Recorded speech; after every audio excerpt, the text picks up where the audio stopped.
संवाद करते एक बार फिर खेती कानूनों का जिक्र किया। खेती कानूनों ते पीएम के वलों फिर किसानों को भरोसा दिता गया है। प्रधानमंत्री नरेंद्र मोदी ने कहा कि ना MSP खत्म होगी ना मंडियां।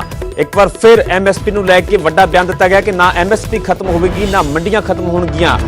कंट्रैक्ट फार्मिंग दे विच भी किसानों को ही फायदा होगा। प्रधानमंत्री के वलों वड्डा बयान दिता गया कि कंट्रैक्ट फार्मिंग दे विच भी किसानों को ही फायदा होगा। व्यापक चर्चा तो बाद ही ये कानून लिआंदे गए ने।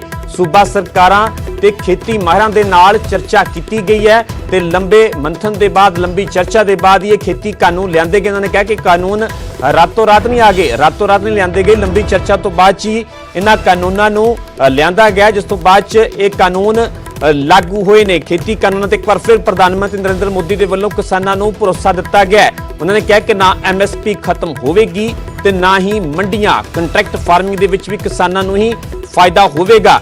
नाल इन्होंने कहा कि व्यापक चर्चा तो बाद ही ये कानून लिआंदे गए ने। सूबा सरकारां ते खेती माहिरां दे नाल इन्हां कानूनों को लैके चर्चा की गई, जिस तो बाद ही ये कानून जिहड़े 3 खेती कानून ने वो केंद्र सरकार दे वल्लों लिआंदे गए ने। एक बार फिर प्रधानमंत्री नरेंद्र मोदी ने जिक्र किया खेती कानूनों का। खेती कानूनों को लैके जिहड़े भी किसानों के खर्चे ने उन्होंने लैके उन्होंने कहा है कि किसान इस ते भरोसा रखण। ये किसान जिहड़े कानून ने किसानों के हितैषी ने, किसानों के हक विच ने। ना MSP खत्म होगी ते ना ही मंडियां खत्म होणगियां।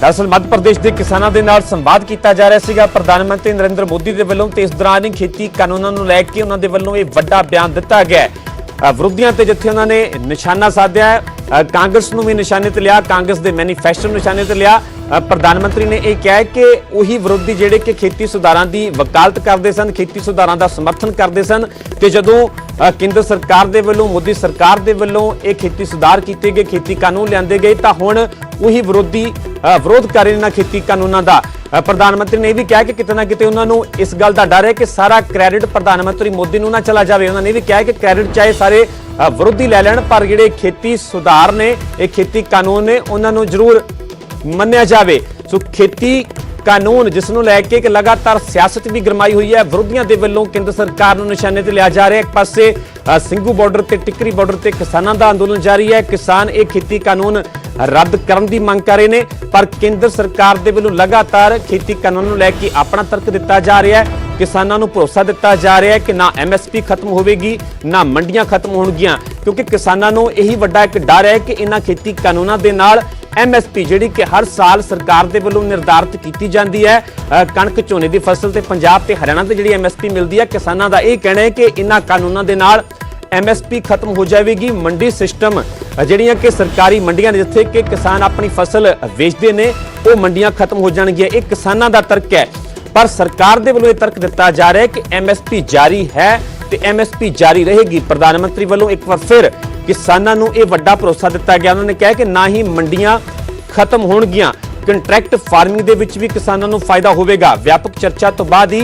ये कानून लिआंदे गए ने। प्रधानमंत्री वालों भी कहा गया है कि व्यापक चर्चा तो बाद ये कानून लिआंदे गए ने। उन्होंने कहा कि 6 सालों के विच किसानों की एक लोड़ ते सरकार ने काम किया है। सालों तो सुधारां ते सिर्फ मंथन ही चल रहा सीगा। उन्होंने विरोधियों को निशाने ते लिया कि पहला मंथन ही चल रहा सीगा, पर ये सुधार जिहड़े आ मोदी सरकार के वल्लों किए गए ने। उन्होंने कहा कि असीं खेती सुधारां नूं लागू किया। खेती सुधारां ते पहला व्यापक चर्चा हुई, जिस तो बाद खेती कानून लिआंदे गए। कांग्रेस ने मैनीफेस्टो दे विच खेती सुधारां दे वादे कीते, वादियां दे नाम ते सिर्फ वोट लैंदे रहे। यह भी वड्डा हमला बोलिया उन्होंने कांग्रेस ते कि कांग्रेस ने मैनीफेस्टो दे विच खेती सुधारां दे वादे तां कीते, पर वादियां दे नाम ते सिर्फ वोटां ही बटोरियां गईयां। खेती सुधारां नूं कदे भी लागू नहीं किया गया। कांग्रेस ते सीधा निशाना साधा प्रधानमंत्री नरेंद्र मोदी ने। तकलीफ इस गल की है कि मोदी नूं क्रेडिट मिल रहा है। प्रधानमंत्री ने विरोधियों ते भी निशाना साधा कि सिर्फ इस गल की तकलीफ हो रही है कि मोदी नूं क्रेडिट मिल रहा है। उन्होंने भी कहा कि मैनूं कोई भी क्रेडिट नहीं चाहिए, चाहे विरोधी सारा एक क्रेडिट ले लैण, मैं तुहाडे मैनीफेस्टो नूं ही क्रेडिट दिंदा हां। मैनीफेस्टो नूं लैके कांग्रेस ते वरे ने प्रधानमंत्री नरेंद्र मोदी। दरअसल मध्य प्रदेश के किसानों के नाल संवाद किया जा रहा सीगा। मध्य